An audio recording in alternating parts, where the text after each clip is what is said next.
Hey you guys, it's your girl Blasian Queen. So, you're sitting on the couch and you hear you're watching TV. You know, Love and Hip Hop's on. Enjoying your TV show. 6 in the morning. What the fuck is going on outside? Are they done? They still shit. Okay. On. No. Okay.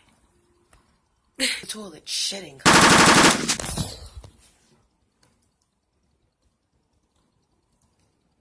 That had to be a Glock 40. Gigi something. Something. For real. Like. And then after I seen the army was strolling through motherfucking, was it Baltimore or Detroit or something? Anything's motherfucking possible. I'm expecting the army to be outside or something. Like, what the fuck was that? Like, seriously. You know? I went to go make my last vlog and I heard,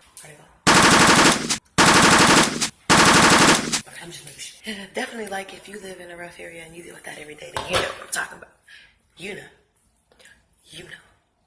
The motherfuckers is outside shooting. Because a bitch live in an area where you hear gunshots all the motherfucking time. It's like, oh, shit. I'm one too many gunshots away from having a motherfucking Twitch and shit. Hasn't stopped yet. Are they done? No, they still shoot. Like, seriously. Watching TV. Fuck. Is the mafia outside? What the fuck? But that's the perks of living in a rough area. It's like you always hear gunshots and shit. You see me twitching on the next videos only because I keep going, the hell?